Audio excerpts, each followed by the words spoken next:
Dans cet épisode, nous allons découvrir 3 stratégies pour décupler le travail d'équipe.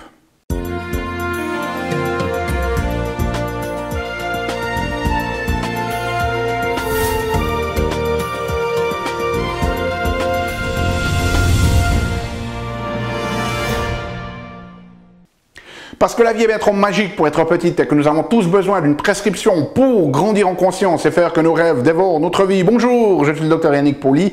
Bienvenue à un nouvel épisode d'une grande vie où chaque semaine je vous propose des stratégies pratiques pour grandir en conscience, qu'elles soient d'ordre physique, émotionnel, psychologique ou spirituel, parce que c'est cette conscience qui est au cœur d'une vie pleinement vécue et de notre évolution en tant qu'être humain.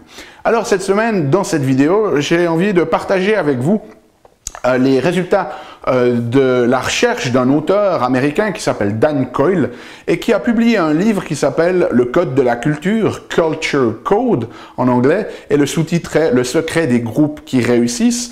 Et donc, dans ses recherches, Dan Coyle a découvert qu'il y avait 3 éléments fondamentaux qui permettaient au groupe d'améliorer la confiance que les différents membres ont entre eux, qui ont améliorer la coopération, qui ont amélioré l'inspiration, la motivation et finalement la performance de ces groupes. Alors quand on parle de groupe, eh bien je parle de la dynamique entre différents individus. Et donc cette notion d'équipe ou de groupe, eh bien, elle ne s'applique pas seulement au travail, mais elle va s'appliquer aussi à votre famille ou à un groupe de sportifs, etc., etc. Donc, dans la notion de groupe ou d'équipe ici, ne restez pas limité à cette notion juste de sportif ou du travail, mais c'est des concepts qui vont pouvoir s'appliquer et qui s'appliquent en fait très très bien aussi pour la notion familiale. Donc si vous avez des tensions, des problématiques dans votre dynamique familiale, ce sont 3 stratégies, 3 éléments ici qui vont vraiment pouvoir vous aider. Donc le premier élément ici que Dan Coyle a mis en évidence, eh bien c'est l'importance essentielle de construire un environnement sûr. Ça, c'est vraiment quelque chose de fondamental. Et il y a notamment des recherches qui ont été faites par un chercheur qui s'appelle Pentland au MIT aux États-Unis, Massachusetts Institute of Technology. Et ce qu'ils ont montré, c'est que ce qui détermine la performance d'un groupe, alors par performance, on va garder une définition un petit peu large, c'est-à-dire qui fait qu'un groupe fonctionne bien, qu'un groupe d'individus fonctionne bien entre eux et sont capables d'arriver à un objectif commun, eh bien, un des facteurs qui prédit le mieux la performance de ce groupe, eh bien, ça n'a rien à voir avec ce qu'on a tendance à penser en général, c'est-à-dire les compétences des individus ou la capacité des individus à bien communiquer entre eux ou quoi que ce soit. L'indice vraiment qui détermine, c'est cette notion de créer un environnement sûr, et cet environnement sûr, il est créé au travers de ce qu'on appelle des indices d'appartenance. Donc, si le groupe est capable de vraiment développer ces indices d'appartenance, eh bien, ça va créer un environnement sûr qui est la première étape fondamentale. Alors, c'est quoi ces indices d'appartenance?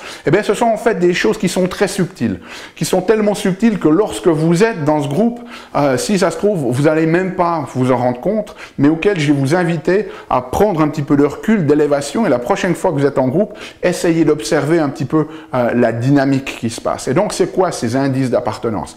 Eh bien, c'est la proximité des gens, okay? Pour créer un environnement sûr, la proximité, le fait d'être proche, de pouvoir se voir, potentiellement même de se toucher, c'est quelque chose de très très important. Il va aussi avoir le contact visuel, c'est-à-dire que quand les personnes parlent entre elles, est-ce qu'elles se regardent, okay? Est-ce qu'elles se regardent à même niveau, ou est-ce que certaines regardent comme si elles étaient un peu sur un piédestal et d'autres regardent comme si elles étaient un petit peu en dessous au niveau hiérarchique? Okay? Est-ce que lorsqu'il y a une dynamique de communication, est-ce que les personnes sont attentives? Est-ce qu'elles sont vraiment là? Ou bien est-ce qu'elles sont dans le groupe et puis en fait elles sont en train de regarder leur téléphone portable? Okay? Est-ce que on attend son tour pour parler? Ou est-ce que dans le groupe, à chaque fois qu'il y a une argumentation, tout le monde parle en même temps, personne ne respecte le temps de parole des autres? Okay? Est-ce que l'on a aussi dans ce groupe, est-ce que l'on donne son opinion à chacun? C'est-à-dire, est-ce que chaque membre du groupe peut s'exprimer, ou est-ce que c'est toujours la même personne, ou les 2 ou 3 mêmes personnes qui s'expriment, et les autres ne disent rien? Okay? Donc c'est ça, ces indices d'appartenance. C'est aussi le ton de la voix lorsque l'on parle, c'est aussi le langage corporel, c'est aussi l'énergie que projettent les gens. Vous savez bien qu'il y a des gens qui ont une énergie plus toxique que d'autres, qui ont une énergie beaucoup plus charismatique de ce type-là. Mais ce sont ces indices très très subtils qui vont vraiment créer cet environnement sûr. Donc lorsque vous êtes en groupe, lorsque vous êtes en famille par exemple, eh bien soyez attentifs à ces facteurs-là. Est-ce que tout le monde peut donner son opinion? Est-ce que vous êtes attentif quand les enfants vous parlent? Est-ce que vous permettez à chacun de parler à son tour, ou bien est-ce que tout le monde parle en même temps? Donc prenez conscience de ces dynamiques-là et créez des dynamiques sur ces éléments d'indice d'appartenance. Okay? Deuxième élément fondamental, c'est de partager la vulnérabilité. Okay? Un groupe qui fonctionne bien, parce qu'il a été capable de créer un environnement sûr, les gens sont à l'aise de partager leur vulnérabilité et ne doivent pas toujours porter un masque pour faire croire qu'ils sont quelqu'un qu'ils ne sont pas. Maintenant, dans cette notion de vulnérabilité, il y a 2 dynamiques. La première, c'est non seulement la capacité de chaque individu à montrer sa vulnérabilité, mais aussi la réponse des autres membres du groupe face à cette vulnérabilité-là.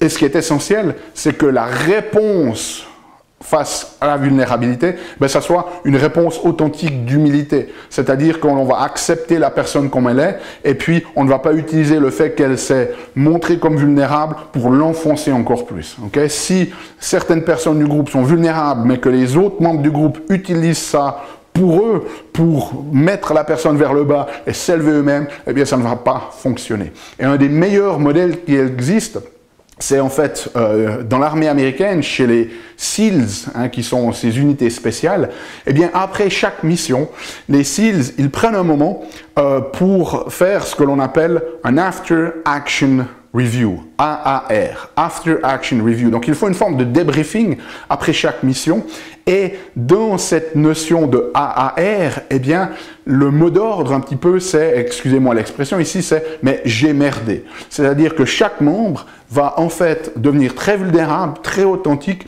et partager ce qu'il n'a pas fait de manière optimale afin qu'il puisse avoir une discussion constructive pour qu'on puisse améliorer les choses la prochaine fois. Et un des deuxièmes mots d'ordre dans ces AAR, After Action Review, eh bien c'est cette notion que en anglais ils appellent ça Grade Off, Humility On, c'est-à-dire qu'on oublie complètement le grade hiérarchique, okay, et on active l'humilité, c'est-à-dire la capacité à reconnaître nos propres erreurs, mettre notre vulnérabilité sur la table et que les autres personnes puissent, dans le respect, répondre à cette vulnérabilité avec quelque chose de constructif. Donc, autre aspect, par exemple, si vous avez des difficultés en famille, eh bien, soyez vous-même plus vulnérable. Ne cachez pas vos émotions à vos enfants, parce que c'est aussi comme ça qu'ils apprennent. Mais ensuite, assurez-vous que les autres membres du groupe, de la famille, acceptent cette vulnérabilité avec respect. Okay? Et troisième élément, troisième stratégie ici, c'est établir les priorités et créer l'histoire. Alors, qu'est-ce que l'on entend par là? Eh bien, pour qu'un groupe fonctionne bien, il faut qu'ils connaissent les priorités de ce groupe. Les priorités, c'est une forme de rappel de l'objectif commun. Et une étude très intéressante qui avait été faite par Inc. Corporation, où ils étaient allés dans 600 entreprises aux États-Unis et ils sont allés demander aux dirigeants de ces entreprises, voilà, quel est le pourcentage de vos employés qui connaissent les 3 priorités de votre entreprise. Et les dirigeants ont dit, moi, on pense qu'environ 60%, 2 tiers de nos employés connaissent nos priorités, nos 3 priorités. Et en fait, quand ils sont allés demander aux employés, eh bien, seuls 2% des employés de toutes ces entreprises connaissaient les priorités de leur entreprise, de leurs dirigeants. Donc, si vous ne connaissez pas l'objectif commun du groupe, ça va être très difficile de tirer à la même corde ensemble. Donc, c'est très, très important de mettre au clair les objectifs. Okay? Ça, c'est très, très important. Ces objectifs, ils devraient en avoir peut-être entre 3 ou 5, pas plus de 5, okay? Parce que ça soit vraiment facile à garder. Et une des choses qui détermine aussi les groupes qui fonctionnent très très bien, c'est que un de ces objectifs, eh bien, c'est de faire un travail sur la relation du groupe. C'est-à-dire que un des objectifs, je dirais, de ces objectifs communs du groupe, ça ne doit pas être seulement pour des résultats sur des projets extérieurs, mais l'un de ces objectifs doit être le progrès du groupe, le progrès des relations du groupe. Et puis ça, eh bien, ça va passer notamment par la clarification, mettre par écrit ces objectifs, ces priorités. Si vous êtes en famille, mettez par écrit vos valeurs, qu'est-ce que vous avez envie de créer, quelles sont les règles pour votre famille, ce sont des choses très très importantes. Donc n'hésitez pas à déterminer ces priorités et puis ensuite de créer une histoire. En tant que groupe, qui nous sommes, quelles sont nos valeurs, qu'est-ce qu'on représente, qu'est-ce qu'on a envie de créer. Et mettez ça par écrit pour que ça soit vraiment explicite. Une des choses qui est très très importante, il y a des études qui montrent notamment que un des facteurs prédominants du bien-être émotionnel des enfants, eh bien, c'est de connaître son histoire familiale. D'où est-ce que je viens? Quelles sont les valeurs de ma famille? Qu'est-ce qu'on a envie de transmettre dans le monde? C'est quelque chose de vraiment fondamental. Donc, voici ces stratégies pour décupler le travail d'équipe, que ce soit au niveau sportif, que ce soit au niveau du travail ou que ce soit à l'interne au niveau de votre famille. Donc, pour résumer, un environnement sûr, partager sa vulnérabilité, et puis établir des priorités et créer l'histoire commune fondamentale. Laissez-moi savoir ce que vous en pensez dans les commentaires. Si vous avez besoin de la transcription, elle est disponible sur notre site unegrandevie.com. Nous, on se retrouve la semaine prochaine pour un nouvel épisode. D'ici là, souvenez-vous, aimez la vie, émerveillez-vous et contribuez chaque jour un petit peu plus.